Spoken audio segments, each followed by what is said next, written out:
All right, by my clock, it's 9 a.m. Pacific time. So, first, I have to tell everybody it's my birthday today. When this got scheduled, I didn't even pay attention. So, I get to celebrate the first appointment of my day on my birthday with all of you. So, thanks to those of you that could join. Today's Ask Me Anything session is going to focus first on entrepreneurship. But then, as always, I'm open to address or answer any question you have. So, feel free to use the chat and I will pay attention in between the different things I'm talking about and address anything that comes across the line. So first, let me just take a minute and explain why I do these. I set these up once a month to provide an opportunity for me to engage with people who would like to engage. One of the challenges I have with all the things that are on my plate is it's hard for me to do one-on-ones. So I'm trying to offer this session as a way to be able to address, answer questions, give advice, feedback, what have you. Because so many times the questions that you have are questions that other people have too. So this is a great way to kind of learn from others as we're all trying to build our careers and grow. So let me start with the first question. Define your target. So the question is, how can I lower my acquisition costs? So this is a big one. For many companies, whether they're trying to get built or they're growing, everyone's always trying to acquire customers. And it's very easy to spend way too much money on this adventure. My biggest advice and the best thing you can do to reduce your acquisition cost is actually to target. You have to define who your potential clients are and target just them. Because when you target people that actually aren't people who could buy your product or your service, et cetera, it's just money wasted. So take the time to define personas.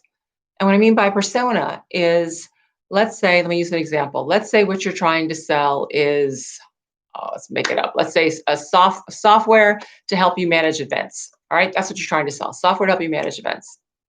Well, the people who buy that are either event planners, and those could be independent companies and organizations, or event planners within corporations. So you actually have specific targets.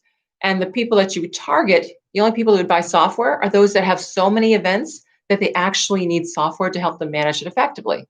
So you're not targeting just event planners, but actually event planners who do events at scale. Now that you know that, you can figure out, where do these people go? What are they interested in? What might their challenges be? And then try to be where they are. So for instance, online, look to see, are there actually any online blogs for event planners? Look at even initiating your own surveys using Twitter, et cetera. So figure out who you're targeting and then put all your efforts against that target so that you don't end up wasting excess dollars. The other thing is test different options to see what works. In marketing terms, it's called A/B testing. But that's just a fancy way of saying try everything, which says if you're using emails, great, try emails, but instead of sending one email to everybody in your target, send different crafted emails to figure out which wording, which language, which offer is actually more effective. If you're working on your website, create multiple landing pages that you direct people to see which call to action is more effective and more appropriate. Same thing with website copy, et cetera. So just test and then refine, test and refine, test and refine. And frankly, this is something that you'll use throughout your career. I used it big time when I became the chief marketing officer at North Point, because we were frankly struggling to reduce our cost of sale while continuing to grow the company. So we did a lot of different marketing tactics where we would try one particular offer for one segment, another offer for another segment, and then compare and contrast and make tweaks. So this is something that you can do for small as well as for large companies. So it's all about targeting, testing, refine, and repeat. And then the other thing is, to the extent that you can, with regards to trying to reduce your overall cost of customer acquisition, is figure out how you get the word of mouth going. Because the best scenario is when current customers are actually referring you to other customers. So ask them to do that. You'd be surprised how many companies or entrepreneurs don't ask their existing customers for referrals. I know they ask for references, but the key is to ask for a referral. If they're happy with what you're providing, or they're happy with what they bought, and they let you know that, say, well, thanks so much. I'm so glad to hear it. Is there anyone else you know that might benefit from my blah, blah, blah solution or my XYZ product, et cetera? That's one of the best referrals you can get. They're very powerful. Okay, let's go on to the next question. How can I build my reputation? Okay, this is an interesting one. The first thing I'll tell you is make sure you have one. And what I mean by that is make sure you have one that you actually want to build on. Everybody has a reputation, whether you've been trying to create one or not. Your reputation is basically what people think of when they think of you. So before you work on actually building it, take the time to actually assess, what is it? What do people actually think of me? What do they say when I'm not in the room? How do they describe me when people say, oh, do you know so and so? So you can actually figure this out either yourself or enlist help from someone else. So the best ways to do that are you just start asking people, say, by the way, I'm trying to do a quick assessment as I build out my overall strategy, et cetera. If you were to describe me to somebody, what would be the first 2 or 3 things that you would say, right? And start kind of collecting that data. And then you could say, listen, if there's one thing that I could do to improve, what would that be? Now, if you aren't comfortable asking yourself, or if you feel that everybody will just be too kind and tell you what you want to hear, then ask somebody else to do it on your behalf. But it's not that hard to figure out. And you don't need a huge sample size either. So once you've got that defined and it's the reputation you want, then in terms of building it, it's all about raising your profile. And you can raise your profile in a number of ways. The good news is with social media, it's much easier than it used to be. Just start talking about what's important to you. Write articles on the subject of your business or your industry or your specialty. Join organizations that are related to your business and volunteer or sign up for high profile either events that might take place, and they're still happening virtually, or efforts that are underway that you can participate in. So the best way to build your reputation is by actually getting engaged. And let me turn off my phone. So those are the things that you can do. Now, I see one question coming across that says, how do you get your first customer for the startup company? First one's always the hardest. But I will tell you, the best way to get the first one is use your network and try to get an introduction, try to call a favor. And by the way, your first customer doesn't pay because there's no references, there's no starting point. So you're basically trying to approach a customer or a company to try your product for free.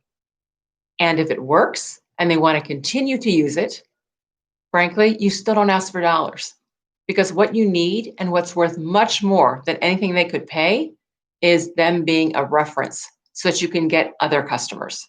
So your very first customer is one that is so, so precious. So to find them, use your network. Again, go back to targeting. What kind of company are you trying to sell to? Or what type of industry are you trying to sell to? Now, who do you know in that industry or in that segment? And who can help you with an introduction and an open door so that you can actually make the pitch for the value of your product? And what you're asking them for is not to buy your product, very first customer. No, what you're asking them for is to try your product. You want to make their ability to choose you and select your offering as easy as possible and as low risk as possible. Because risk is what companies are looking at. They're thinking, goodness, I'm going to take my time and resources, because even if they're not paying you, they are still spending money. So they're going to take their time and resources and put them towards either a product or an offering that's not yet proven. That's high risk. So you have to think of things that will help reduce the risk in their mind. So as you're pitching it to them, keep that in mind of what's low risk. How can you make it as easy as possible for them? And then the value they get as a result of taking that risk is that if it works, they get to use it for free, as long as they provide references for you as you are building your business. Let me know if you have any follow-up questions on that. Okay, next one. This is an interesting one. When you're making arrangements with co-founders, is there a general rule of thumb that you must follow to share equity? Okay, this is the million-dollar question. What I'll tell you is there is not here's a standard rule of thumb. So let me tell you Shelly's rule of thumb. My rule of thumb is as founders come together, they really should share as equally as possible. And let me explain why. Even though it might be my idea and I'm bringing people in, there are lots of good ideas in the world that never see the light of day and never become successful. To build a great company, it takes more than an idea. It takes like 7 to 10 years of really hard work. So the idea is great, but it's the actual execution of it that's going to turn that into value. And if people are all starting to get into the boat and row hard together for 7 or 10 years, then I think it should be split evenly. Now, there's a difference if somebody's putting in real significant dollars. Then that can create a difference. But if people are coming together, even if I started it and 2 months in, somebody else is joining, or 6 months in, because honestly, though, that time doesn't matter because you're looking for 7 to 10 years of really hard work. The other thing is the more equity people have, the more motivation they have. So you want everybody equally driven to make that company successful because that's the only way it turns into value. So I would tell you, building a company is all about the execution and it's about the team. So put together the best team. If you're all founders, figure out how to share pretty evenly that overall equity. And the one caveat I'll add is make sure that even for founders, there's vesting. Because frankly, in the heat of the moment and the excitement of the idea, when people say, great, let's go build a company together, everybody's jazzed and everybody's ready. And frankly, some people don't have the fortitude. It's not easy. So it's a bit unfair if you guys split equity, there's no vesting on it. And in like a year, one of the team members drops out, right? Or somebody stops participating. So create vesting schedules just like you normally do. All right, I see a couple of questions coming through. How important will technology be for the future of the African American businesses? Frankly, technology is going to be important for every single business. One of the things that I often say is every company is a technology company. They may just not realize it yet. Because frankly, it's almost impossible not to leverage technology in providing the right value proposition out to your clients, your customers, right? The overall ecosystem. If you're not leveraging technology, then odds are you're not going to be as efficient. Your pricing won't be as good. If you're not using technology, you're probably not going to be able to target as well as you need to. If you're not using technology, so every company is a technology company. Let's see. Free for how long? Okay, there was sorry, I'm going to go back to the first question. There was a question about how long should the software be free or the product be free for your first customer? It's hard to answer general questions because it depends on how much it costs you as the company to actually support that customer. But my general view is your very first customer needs to have the best and easiest situation. So even if it ends up being free forever, it's still the right solution to you. It's one customer, you need to end up with thousands. The fact that they will refer you and be a reference will get you your next paying customers. So I don't count on the first customer paying unless there is actually a real ongoing cost. Now, when I say paying up front, they should pay for maintenance. So once they've used it and they're happy with it, then after the first year, they start paying for maintenance like everyone else. All right, next question. What was the single most important factor of my success in business? Knowledge, opportunity, luck, work ethic. um, you know, I don't think there was a single most. Well, actually, no, let me change that. There probably was. It was very clear to me very young in my life that the odds for me to get what I wanted out of life were not in my favor. And realizing that young impacted how I approached my whole life. And so if there was one thing, it was just realizing that was the case. And so therefore, whatever I wanted, I was going to have to make happen. So I would say if there's one thing, that's how I would frame it. Okay. What are your thoughts on a corporate versus startup career? How easy is it to transition since you spent years one track versus the other? Okay, well, just a quick background on me for those that don't know. I actually spent the first 14 years of my life in corporate America. I worked for IBM. I was an executive at IBM. And then I got into the startup business. So I've done both. Nothing is easy, right? But you can make it easier if you're intentional about what you do. So when people say which career is better, corporate, startup, honestly, I don't know.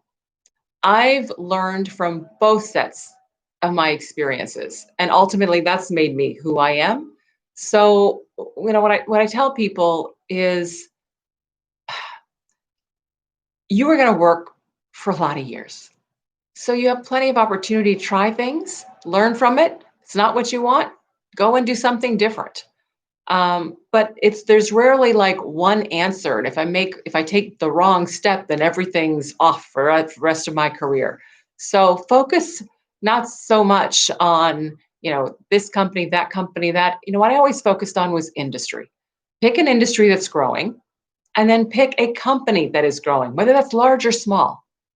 And the reason is if you pick industries and companies that are growing, there will be more opportunity faster because companies that are growing in expanding industries never have enough resource.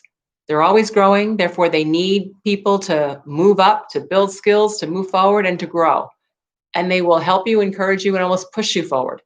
In companies that are not growing, it's harder for opportunities to come open because there aren't expanding regions and geographies and divisions and those kinds of things for new opportunities to come forward.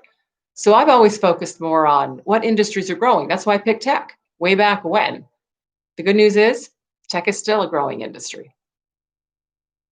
But pick the company that you most identify with, that you feel has shared vision, values, etc., to get started. And then learn from that experience and then move forward. Okay, just on the chat looking to see what's coming up here. I did that one. Thoughts for startup. Okay, what are the metrics you use to understand or predict if a startup company will be successful? Oh boy, if I knew that, I'd be a zillionaire. So let me tell you, startups are inherently risky. 90% of them fail. And of the 10% that are succeed, doesn't mean that they are wildly successful. They just don't die. So it's high risk to go to a startup. The things that I've always looked at are, okay, who are the investors? Because if they have top tier investors, then obviously investors must think that they're going to be successful. But again, their investments fail too. And look at the team. Who's currently on the team? What's the caliber? What's their experience? What have they seen or done before that makes them? Then I look at the problem that they're trying to solve. Is it real? Is it a growing problem? So it's all of these elements that you put together to determine, okay, am I in or I'm not in? But honestly, There is not a straightforward rubric. If there was, then VC firms would return, 100 times over their money all the time. And they don't, because they assume of their investments, half are going to fail like in the first couple of years, and then the next set is going to do this. It's just part of rolling the dice and taking risk. But taking risk is important. And let me just talk about that for a minute, because it feeds on the first question that, not first, but one of the other questions that was asked in terms of what's the single most important. And I said, ooh, it's hard to come up with a single most important, but I'll tell you another important element that helped me to be successful in my career was my willingness to take risk, because risk and opportunity are two sides of the same coin. If you don't take risk, it's almost impossible to create opportunity. So it doesn't mean take any risk. Be thoughtful. Understand the risks. Understand what has to happen to mitigate those risks, and go into it with your eyes wide open. But take some risk, because if you aren't taking risks, it's really hard to get leverage. It's just like investing. It's like anything else in life. But I'm a believer that you take risks. If sometimes it doesn't work out, you learn from it and you move on. And the next time, you're going to be better. Okay. Just looking over to the screen here. Great. Let me go. Oops. How important was attending the Wharton School of Business for my professional career? Actually, for me, it was really important. And let me explain, because I have to go back a little bit. I went to Wharton in the early 80s. And I knew I wanted to get in business. I knew I wanted to run a company, which is why I picked Wharton. But I picked Wharton for a couple reasons. One, it was a top business school. And again, knowing that the odds weren't in my favor, I wanted to make sure that I had the credential that proved that I had the intellectual capability to be successful. So that's why I wanted Wharton. The second reason I wanted Wharton is because they had an undergraduate program. So I would be able to go get my undergraduate degree, have a business degree, and not have to go to grad school, which would save me a couple of years and a couple $100,000. So it was a financial decision and a credential decision that had me go to Wharton. Now, the experience there, it was a good one. I mean, it definitely learned a lot. But frankly, I was working so hard that I only got half the benefit out of Wharton. When I say half, meaning I didn't build the network that I should have at school because I was working all the time. But would I do it all over again? I would have, for those reasons back then. Financial and credential. That's really why I did that. Okay. So let me go back to the questions that were submitted before, and feel free if you have other questions coming across, you can ask me anything, just put it in the chat. All right, here's one. How can I market an unknown product? Well, this one kind of comes back to the first point. So if you have a product that nobody knows about, now you have to evangelize the product. The key is to figure out your targeting. Who are you trying to sell to? Where did they go? And how can you be there? Let me give you an example. There was a company in like central Pennsylvania that was selling gluten-free products. Now, people didn't know about this company. They didn't know about the offerings. So what they did was they started putting up on Twitter just advice for celiac patients. Not talking about their products, but just sharing advice. Here's advice, here's groups, et cetera. They put out thought leadership, here are recipes, all those kinds of things to get people following them. And then they started interspersing some of their posts with the fact that, oh, and there's products available, right, at this company, here's the link, et cetera. They put more value out there, and then they add more connections, more links back to their site until they became known. Didn't cost a lot. The key is figuring out who your target is, how to add value to your target in a way that you can create the relationship so that you then have the right to go ask for their business. And with social media, you can do that for fairly low cost in terms of actual dollars. It's time, it's effort, it's research, all those things. But it's much easier today than it ever was to build an initial set of followings. As you're trying to scale, you'll have to go traditional routes for sure.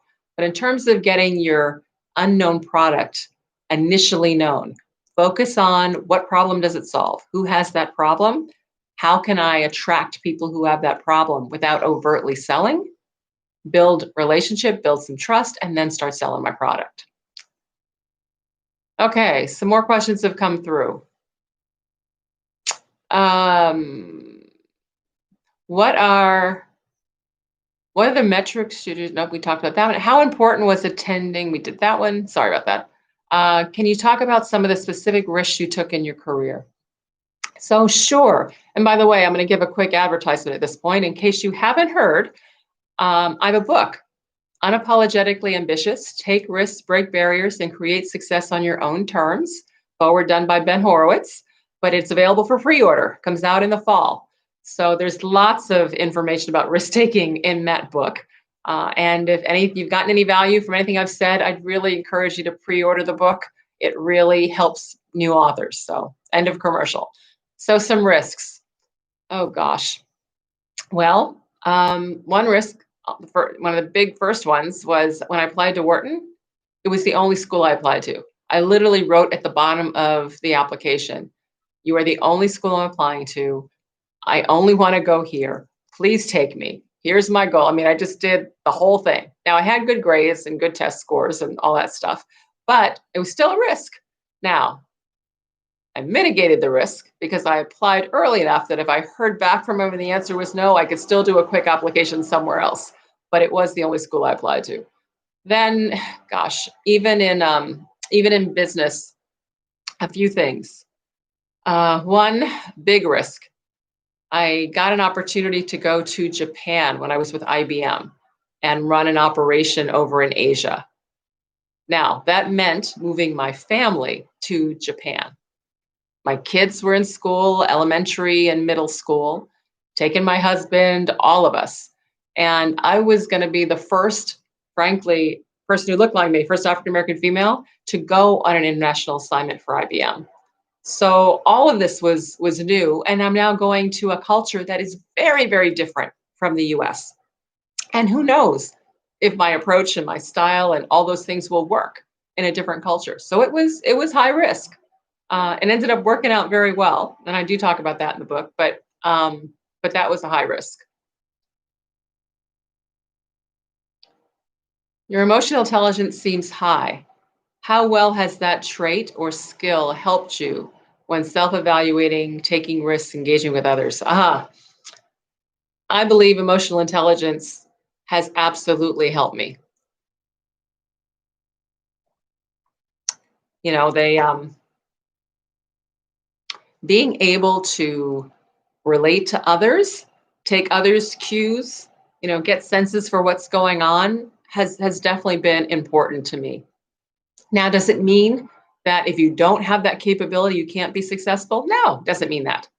But it does mean that if it's not a strength of yours, make sure that as you are building your teams, whether it's in corporate or in entrepreneurial environments, that you are hiring people that do have high emotional intelligence so they can actually help to coach you.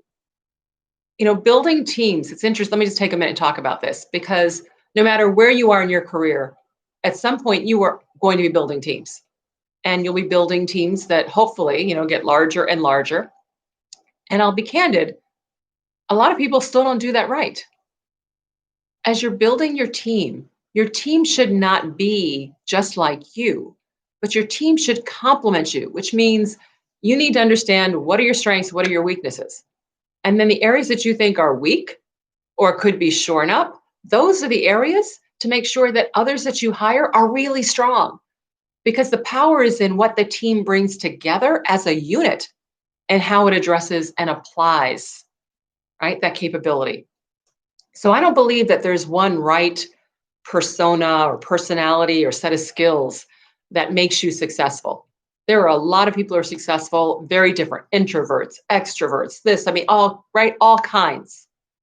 The key is how you surround yourself, the team that you create around you to actually create the whole capability.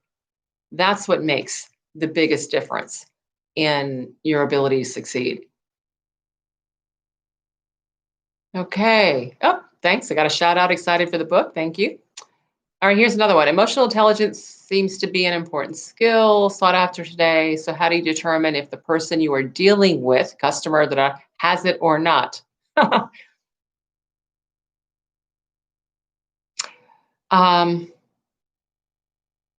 Emotional intelligence is basically the ability, very simply said in Shelley's terms, I view it as the ability to sense others' emotions, to sense what's happening, the unspoken dynamic sometimes, the undercurrent, right, of the conversation. So emotional intelligence is that it's being attuned to the emotional aspect of communications. So how do you tell if somebody has it? If you're doing an interview, it's everything from asking them to share what is their approach to management and seeing whether or not anything they say and how they respond to that actually deals with people and people's feelings. It's asking it's asking them for situations, when situations get tense, in a room. How do you manage that? What do you do? So it's setting up scenarios and asking for people to provide you with examples of how they're handling it. And then, frankly, even in the conversation, use your own personality to see if they actually pick up on, you know, everything from sarcasm to, humor to, how focused and how much do they flow. Change your body language a little bit and see if they pick up on that. I mean, all these things are ways to assess that. All right, next one. Curious about emotional support, if any, you had during your startup years and from whom? Oh my goodness. Great question. Great question. Because here's the deal. I've had emotional support my entire career. Everybody needs emotional support during their career. I'm a big believer in what I call having cheerleaders. And let me explain what that means. Now, first of all, when I say cheerleader, I really mean cheerleader. Pom poms, raising rah, rah, go, go. I mean cheerleader. And I mean cheerleader because the world will tell you in excruciating detail sometimes just how you aren't capable, or you aren't smart, or you aren't this, or you aren't that. There are so many things that actually chip away at our self confidence, at our self esteem. So when things are going really hard and you're having the biggest challenge, or you lost a big deal, or you didn't get the promotion, or what, all these things, it's so easy just to collapse a little, right, within yourself. So you need somebody around you who's actually reminding you that you're pretty good, that actually you're pretty awesome. So I've had cheerleaders throughout my entire life. And my biggest cheerleader for a very long time was my husband, who would remind me, and by the way, a cheerleader is rah, rah, right? Positive, you're great.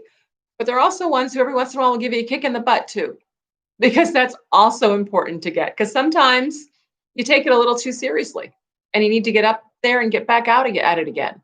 So if you don't have a cheerleader, if you don't have somebody in your corner right now that's reminding you how great and awesome you are, then get one. Now, how do you get one? You tell them they're your cheerleader. You just decide, okay, sister, brother, cousin, friend, mother, daughter, it doesn't matter. Pick somebody who can be that person for you and say, listen, here's what I need. I need you to be my cheerleader. And what that means is when I come to you and I am feeling down, out, and I'm like feeling worthless and I'm whatever, I need you to remind me how great and awesome I am. Life is hard. Life is hard. And we are going to have stumbles, and we're going to have struggles, and we're going to have times when it seems like we can't do anything right. But it's important to remember that no matter what happened to us in the moment, we're the same person. We're the same person who did all that good stuff. leading up to this point. So get cheerleaders. Okay. How did I deal with office politics, especially when your peers get threatened by your potential and skill? How do you defend and prevent? All right, it's a good one. So, office politics. Well, office politics, etc., is too broad of a question. And you know what? They just started blowing. Can you guys still hear me okay? Or do I need to put on headphones? I'm just doing a quick sound check.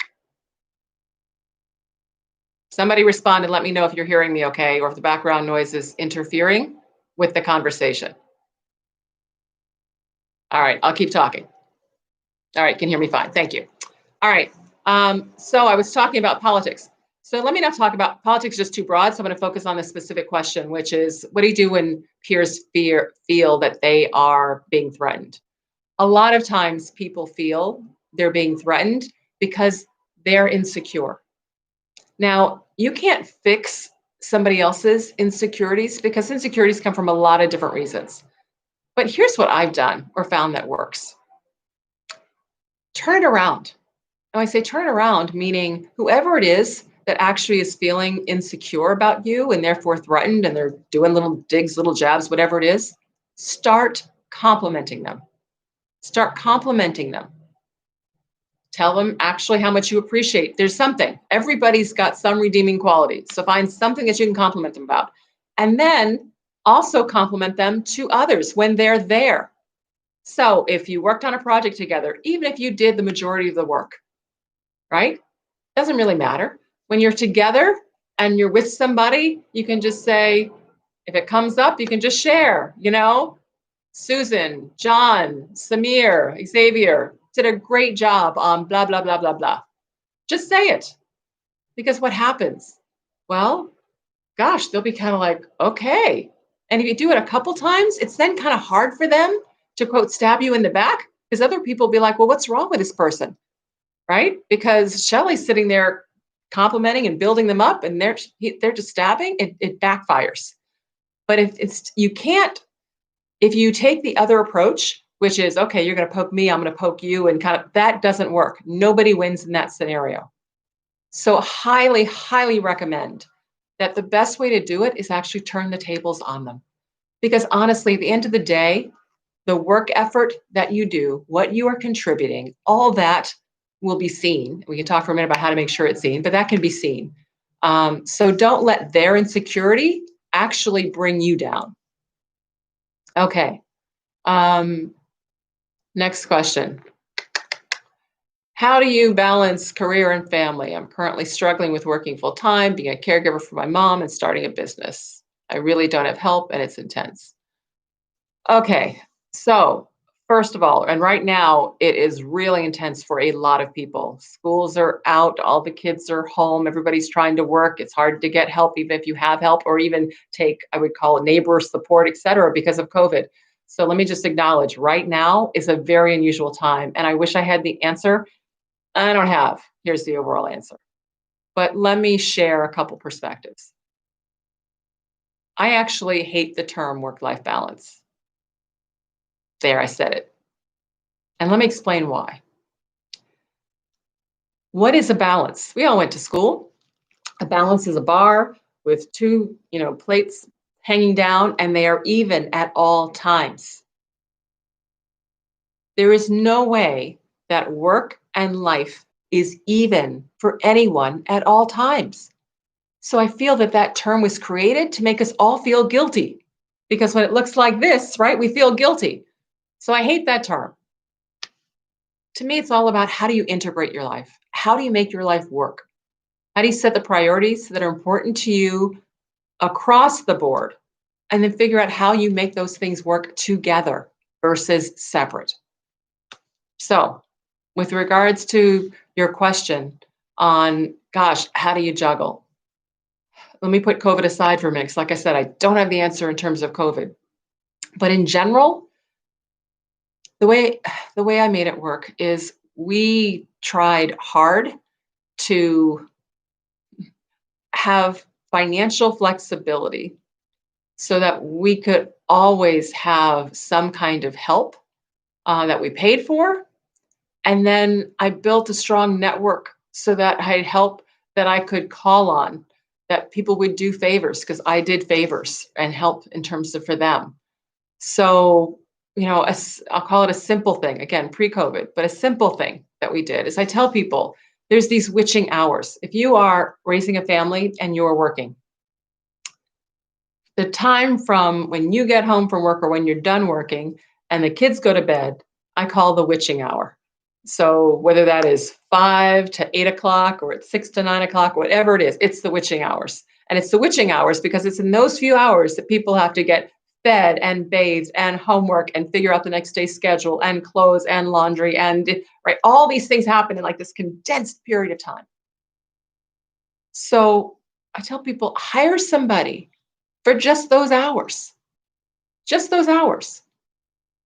And you can still find, depending on where you live and what you're doing, teenagers, whatever, it doesn't have to be somebody super expensive to come over and help you for 2 to 3 hours a night. And even if it's just 3 nights a week, it makes a huge difference. So get help and see that help as investing in yourself because you are investing in yourself. Now, what do they do when they come? They do whatever you don't want to do. So if what you want to do at the moment that you stop working is actually play with your kids, then play with your kids. Have them heat up dinner and have them do laundry and have them do, right, all those other things that has to happen. If you want them just to bathe the kids, I mean, you decide, you just have them do whatever. It's just an extra set of hands to help that really hard period. So my big thing is get help. And if you can't afford help, figure out how you trade it off. So you take turns. All right. One night, one evening, one weekend, whenever you take somebody else's kids and you have them for the day, whatever. And the next they take I mean, there's things that you can do. Again, I'm talking pre-COVID. With COVID, you have to be a little more careful about some of these things. But we all need help. And the key is to ask for it. One of the things that I always say is if you don't tell the universe what you need, the universe cannot help you. And I do believe there's a lot of people out there in the universe who want to help if they can. Now it's a two-way street. You have to help back. You can't just be a taker. But try some of those things. All right. Next questions. Hang on, I'm scrolling on the chat. All right. Well, we're coming towards the end, folks. Last question that was sent to me was my company has become successful recently, and I'm in need of hiring new people. Are there any tips on how to define roles to get the best results? Frankly, when you're early stage, the role definitions are actually less important. It's more important of where you have the most critical needs based upon how your business is growing. So you want to put the new resource on top of the areas that you have the biggest needs. And then define the roles. So I don't mean hire people and don't actually have roles. But frankly, when you're starting out early, roles tend to be very broad because a lot of things need to get done. And then as you grow, you actually start to refine and narrow scopes.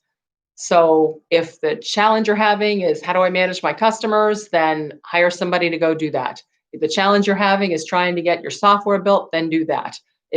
So whatever your challenges are, hire for that, solve the problem, and then as you start to scale, actually put the definitions around the roles. But typically you need people who are focused on customers, who are focused on the product, who are focused on the back office. Think of the finance, administration, HR, right? All those kinds of things.